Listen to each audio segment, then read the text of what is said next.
Fala, meus queridos! Bom dia, boa tarde, boa noite, boa madrugada para vocês. Como é que vocês estão? Todo mundo bem? Espero que sim. Então, dando continuidade aí às nossas aulas moduladas, hoje a gente começa o nosso segundo módulo, onde a gente vai conversar um pouquinho a respeito do trabalhismo. O que foi o movimento trabalhista que surge na década de 30 aqui no Brasil? Bom, para a gente entender esse movimento trabalhista, a gente tem que primeiro entender o que acontecia no cenário político da época, né? O trabalhismo vai ser trazido à tona pelo, nada mais, nada menos, todos vocês, creio eu, já ouviram falar desse cara pelo menos uma vez na vida, que foi o Getúlio Vargas. Quem foi essa figura emblemática denominada aí de Getúlio Vargas? Posso dizer para você que o Vargas ele foi um dos principais políticos que existiu no seu tempo. Por quê? Porque o Vargas ele tinha uma característica muito interessante, que era o quê? De mudar o seu modo de governo de acordo com o cenário político da época. Então a gente tem, dentro da história do Getúlio Vargas, e vocês vão ver isso mais adiante, vários momentos distintos. Uma hora ele atua como ditador, depois ele atua como um presidente constitucional, depois novamente como um ditador e por fim, né, que foi o seu último governo de 50 a 54, a gente tem o Getúlio Vargas o quê? Democrático. Então ele era aquele chamado político o quê? De mil faces. Ele governava de acordo com a maré daquele momento político. Daí o que vai acontecer? Como é que esse político lá do Rio Grande do Sul vai surgir no cenário político brasileiro? Ele vai surgir a partir da Revolução de 1930, ou seja, durante esse período ele vai concorrer nas eleições presidenciais e vai perder. Uma vez que ele perde, não aceitando o resultado das urnas na época, ele, aliado com os militares, vai promover um golpe de Estado que vai derrubar o presidente que governava até então, que era o Washington Luiz. Então o Vargas concorre às eleições, perde.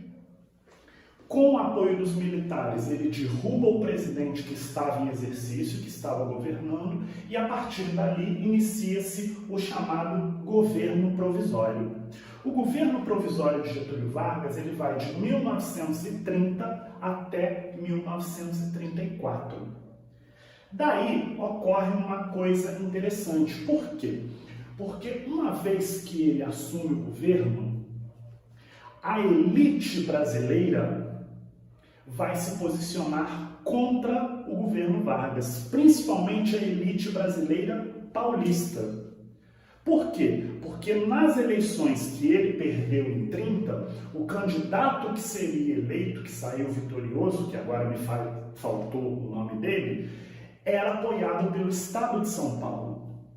Daí o que vai acontecer? Uma vez que Vargas entra à força no governo, com o aval dos militares, a elite paulista ela vai o quê? Ela vai se rebelar contra o governo Vargas. Então, a maior parte da elite da época era contrária ao governo de Getúlio Vargas. Ele, sabiamente, o que vai fazer? Ele vai abraçar a população.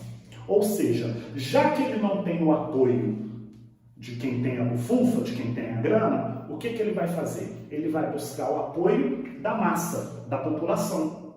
E como é que ele vai buscar o apoio da massa, Christian? Concedendo benefícios trabalhistas a essa massa. Então, o movimento trabalhista ele nasce exatamente a partir disso. Ah, Christian, então quer dizer que Getúlio Vargas não foi o cara bonzinho, né? Ele não deu esses benefícios para os trabalhadores porque ele achava que os trabalhadores eram um povo sofrido, que mereciam melhores condições de trabalho, blá blá blá, blá blá blá blá blá. Não. Tudo dentro de política é uma questão de estratégia. Ele vai fazer isso naquele momento da história porque, como ele não tinha o apoio da elite, ele precisava se manter no governo. Como é que ele vai buscar essa manutenção do governo? Através do apoio da massa. Como é que ele vai buscar o apoio dessa massa? Concedendo uma série de benefícios trabalhistas a eles, que na época não existiam e que, graças ao Getúlio lá atrás, existem até os dias de hoje. Muitos deles em risco de serem extintos na atual legislatura. Que benefícios eram esses, Christian? Salário mínimo, ou seja, a partir de agora, qualquer trabalhador urbano teria que ter um piso base de salário, não poderia ganhar um valor abaixo daquele piso. Então, com isso, quem vai estipular aquilo que a gente conhece hoje como salário mínimo no Brasil é o Getúlio Vargas. Férias remuneradas, ou seja, quando você tira lá os seus 30 dias de descanso depois de 12 meses trabalhados. Hoje, esse direito a férias ele é pago, ou seja, o mês que você está em casa, você está recebendo, você recebeu 30 dias adiantado para poder ficar em casa nas suas férias. Quem vai criar isso também vai ser o Getúlio Vargas. Jornada de trabalho de 8 horas por dia. Christian, como é que era então antes do Getúlio? Havia o quê? Um combinado entre patrão e empregado. Então, por exemplo, suponhamos que você fosse buscar emprego numa fábrica. E aí o dono daquela fábrica chegava para você: não, fulano, aqui a gente trabalha de 8 da manhã até as 8 da noite. São 12 horas. Quer? Se você quisesse, beleza, você estaria contratado. Se você não quisesse, rua, porque tinha um monte de gente lá fora querendo essa vaga. Então você não tinha o quê? Uma jornada máxima de trabalho. Daí o que acontece? A partir dessa jornada de trabalho de 8 horas, tudo aquilo que era trabalhado num dia, a mais do que isso, se tornava o quê? Hora extra. Então essas horas extras que a gente ganha hoje, também foi criado lá atrás no governo Vargas. Proteção à mulher e ao menor, ou seja, o trabalho feminino, o trabalho do menor, eles passaram a ser o quê? Institucionalizados, passou-se a ter uma regra, né? A mulher, uma vez que ficasse grávida, ela passaria a ter os direitos trabalhistas preservados, esses benefícios todos preservados, coisa que na época não existia. E principalmente o quê? Algo que nos dias de hoje também está o quê? Está em decadência, que é a chamada estabilidade no emprego. Ou seja, você entrava naquela determinada empresa X com 18 anos e ali você ficava até os 60 quando você se aposentava. E quando você se aposentasse, você tinha lá direito àquilo que a gente chama hoje de FGTS, que nada mais é do que o Fundo de Garantia por Tempo de Serviço, que nada mais é do que uma poupança que você vai acumulando ao longo dos anos, e aí quando você aposenta, você tem lá aquele dinheiro para você desfrutar no final da sua vida. Então, como vocês podem perceber, todos esses benefícios foram criados lá atrás, na era do Vargas, na era Vargas. Mas Christian, ele criou isso porque ele era bonzinho? Foi aquilo que eu falei para vocês. Em política não existe bondade, existe interesse. Eu te dou alguma coisa e você me dá alguma coisa em troca. Tanto que esse modelo político do trabalhismo, ele vai ser inspirado num movimento ditatorial que ocorria na Europa naquela mesma época, lá na Itália mais precisamente, que foi o fascismo, instaurado pelo Benito Mussolini. Então, todos esses benefícios aqui também existiam lá no governo fascista da Itália. Ou seja, percebam que ele está concedendo isso, vamos lembrar o que eu falei lá no início da aula, por quê? Porque ele não tinha o apoio da elite. Ele brigou com essa elite, dona do dinheiro, para poder entrar no poder como presidente em 1930. Uma vez que ele briga com essa elite, ele precisa do apoio do quê? Das massas para se manter no governo.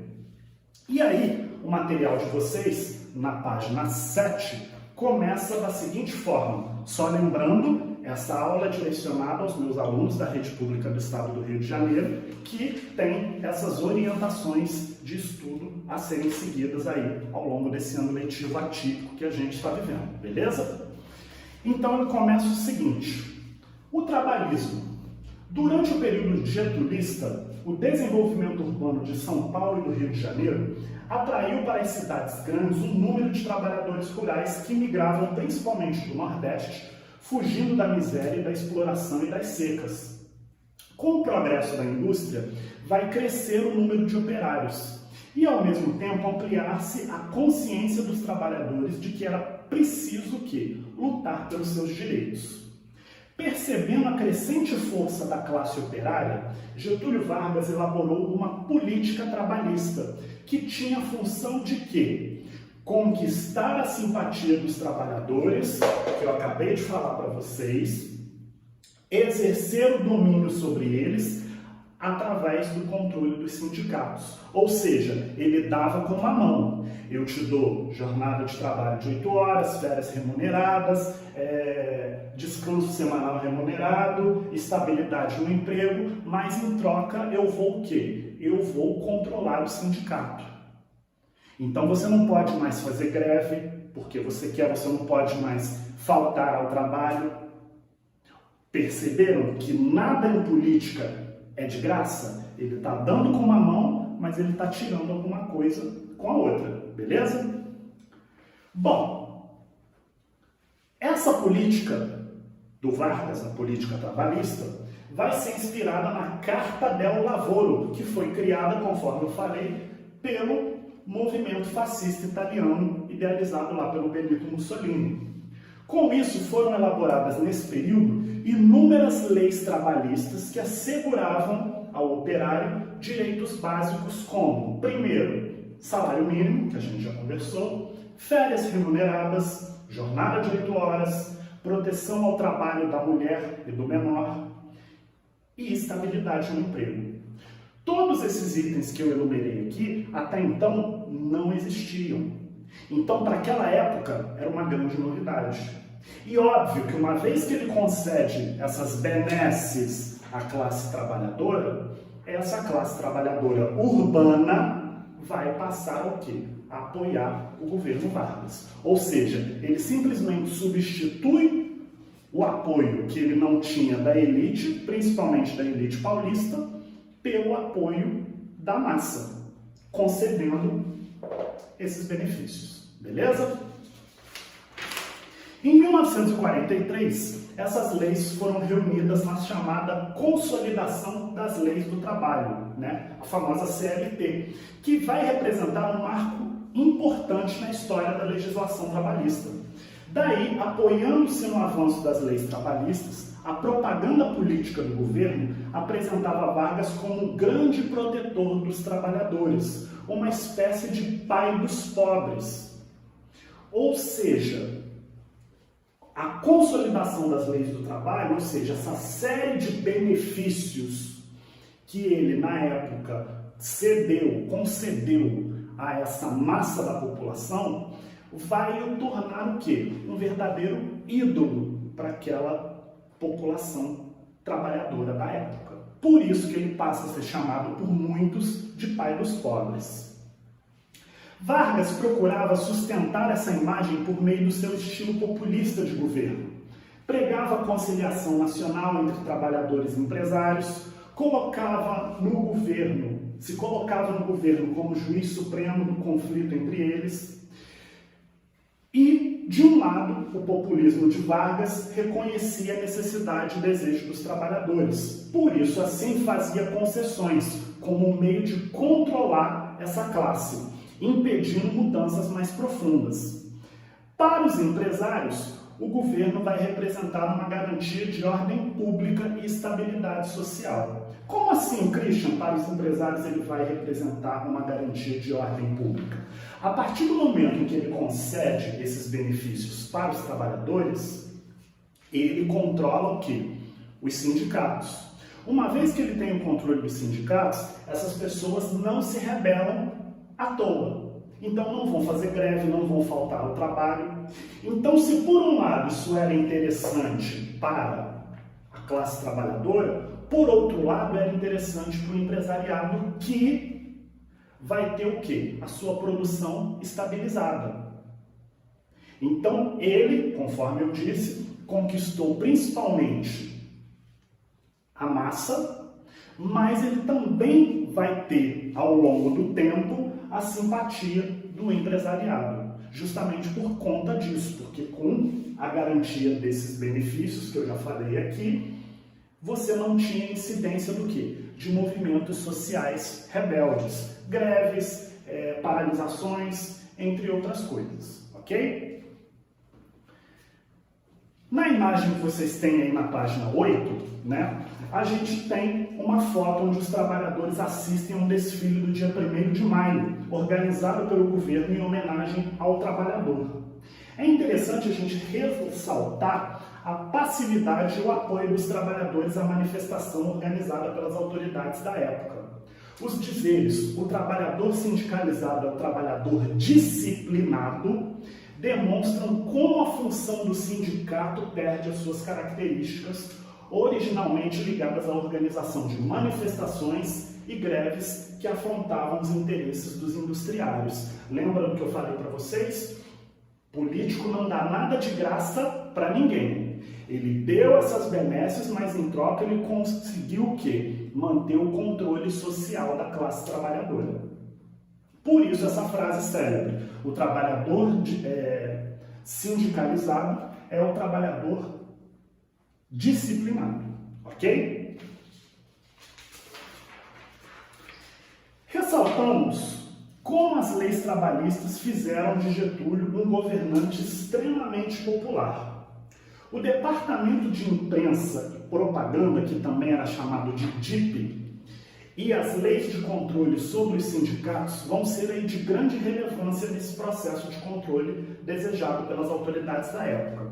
Eu não falei para vocês que o governo Vargas, durante esse período, ele vai ser muito próximo ao modelo fascista da Itália, ou seja, ele vai ter algumas características do fascismo italiano. E qual que é a principal característica do fascismo? A gente vai ver isso mais adiante. É o controle do operariado, o controle da classe trabalhadora. Por que o governo se preocupava tanto em controlar os trabalhadores nessa época? Para evitar rebeliões sociais e assim parar o quê? A indústria que naquela época estava em crescente expansão, beleza?